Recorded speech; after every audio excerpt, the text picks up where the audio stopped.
Welcome again to the Port Huron Statement. Alright, so what I'd like to do today is call on anyone out there. I know I haven't promoted this yet, but eventually I am going to start getting views. If anyone's out there and they are aware of the corruption schemes going on in Port Huron, or anyone that's familiar with the Crossroads Church, Crossroads, Crosscurrent, and their associated business ventures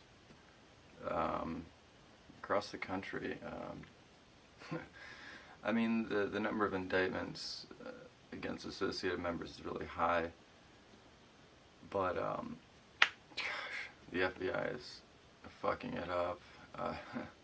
It's like you have ongoing indictments in multiple different states against this entity, and they're, our government is inefficient and ineffective, and that is true of the policing agencies as much as anyone, if not most. Most egregious are the corruptions, inefficiencies, and ineffectiveness of the policing agencies. And so, more or less, the public is now expected to do the policing for the police.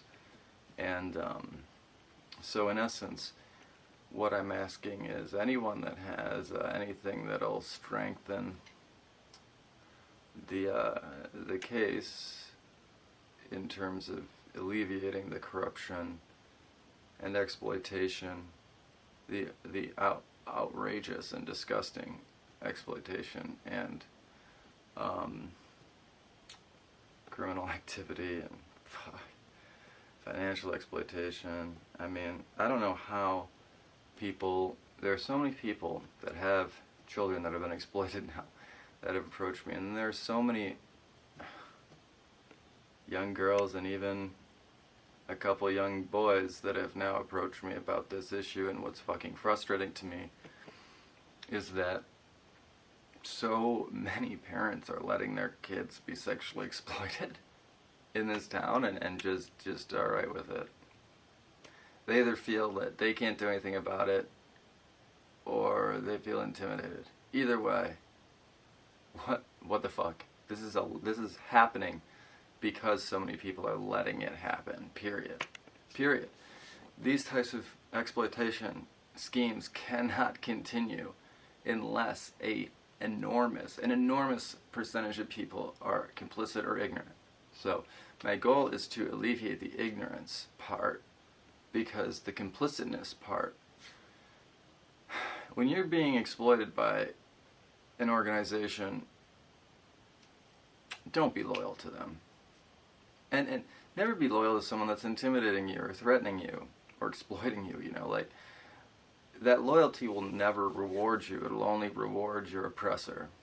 And I can't believe, how poor the education is in this area is what allows this to happen, because, people don't get educated by their school system, and so, well, they're helpless and vulnerable to pretty much what anyone tells them, because their prospects are so bad without education. They don't know really how to identify fucking friend or foe. Like, also, you have to realize how much poverty has been exploited.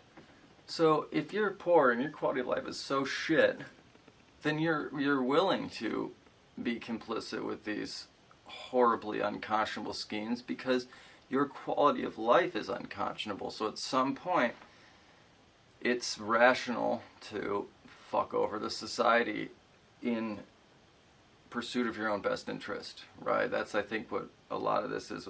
People are being convinced that it's their best interest and that there's no alternative over and over and over again. This is happening in Port Huron, Michigan. This is why this is called the Port Huron Statement, etc., etc., etc. I have been accidentally personally enmeshed in this, and it's a combination of a religion exploitation scheme and sexual trafficking and all that disgusting grooming shit, and then it's a local government corruption scheme which is involved in the exact same thing. I mean, I'm going to start posting a lot of these documents to confirm what I'm saying here, but yeah, it's the most disgusting corruption scheme I've seen, and I've actually been involved with I've been involved with the uncovering of quite a few pretty disgusting corruption schemes. I've never been personally embroiled. Well, no, I have been personally embroiled one time, but not like this. This has got a bunch of elements in it that usually wouldn't be together. But the most terrifying thing is this is a blueprint, and it's already happening in a bunch of other cities. All right, so there's a good chance that it's happening in your city. If you're in Southeast Michigan, and this is very much so your backyard, very much so your problem, and your life is being impacted by this, and you're not even aware of it. Or maybe you are. Well, now we can do something about it. Other locations in Michigan. I know Grand Rapids and Muskegon.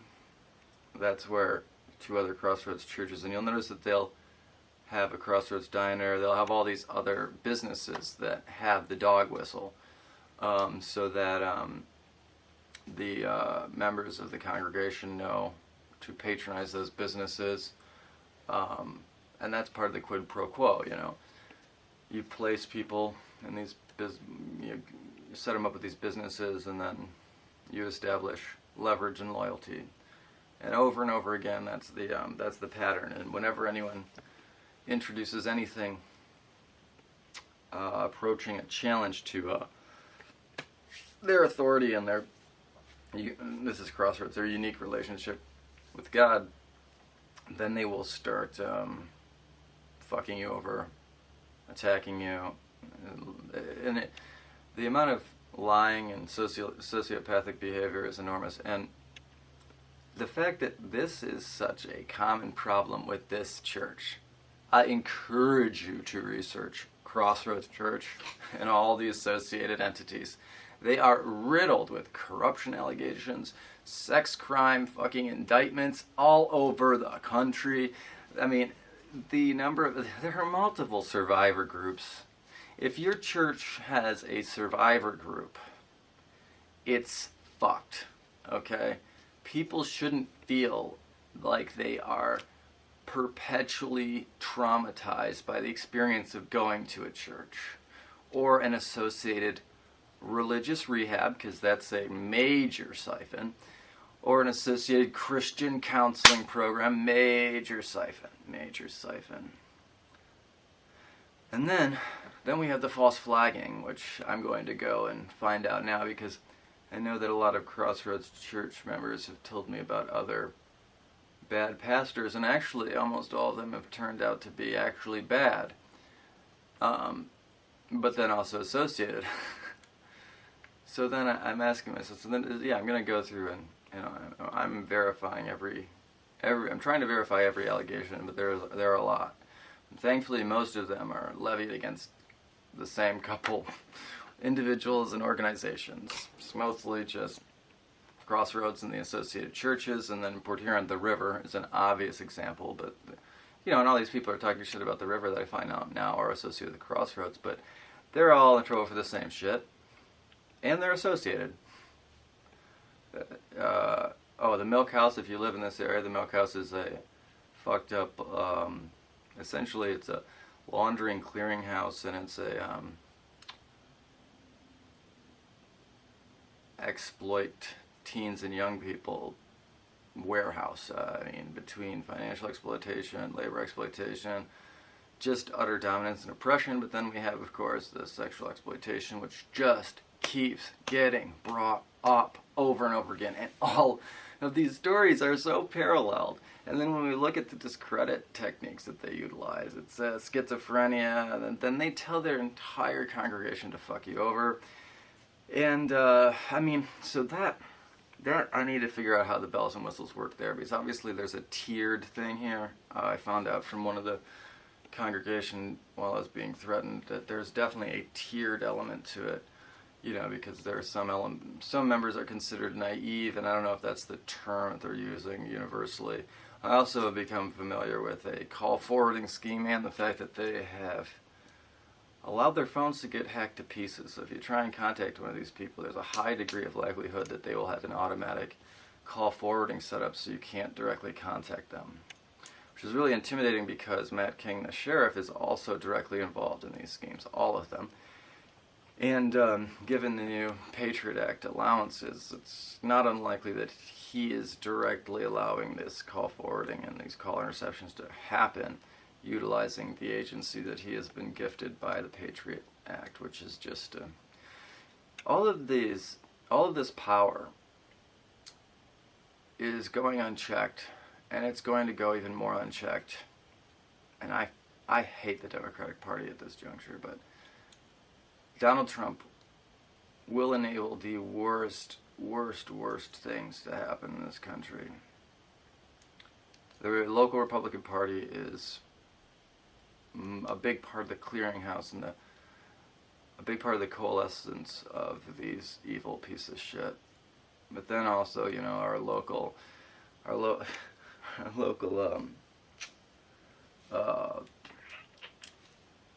what's it called? Freemasons Lodge is messed up. I know that I was almost a Freemason here. These people are so fucked. All the other places that I went to be a Freemason, it was mostly about improving the local community. Just, you know, and like, obviously, you're not a Mason yet, but you're... At least I saw real charitable works being done and a general spirit of improving the community at large. And every other place that I considered to be a Mason. Here, it was gods and clods, top-down exploitation, period. Period. We're better than all these other people. And also the insistence on believing in God was so intense. And, you know, a bunch of God exploitation. Immediately, within minutes, you could see people manipulating. Because, you know, the higher power thing, it's similar like AA and NA. It's supposed to be a broad belief that there is something beyond yourself, right? But really, that's being, you know, that anytime you utilize that, anytime you say, there's something that you don't understand, but I understand, and so I'm going to tell you what to do, that is just exploitation. Why, like, you know what I mean? It's just, you have to accept that there's a higher power that we understand that you don't understand, and so therefore we're going to tell you to do shit that you're not going to understand, but you're just going to have to do it. That's pretty much it's saying that there is a morality and there is an understanding above yours that you can never access except for through us, and only will you be able to access that by being obedient and loyal to us, regardless of what you think about our actions or what we expect you to do. Think about it. What happens if these people are lying to you? What happens if they're just exploiting the concept of God? They don't believe in it, and it's not real.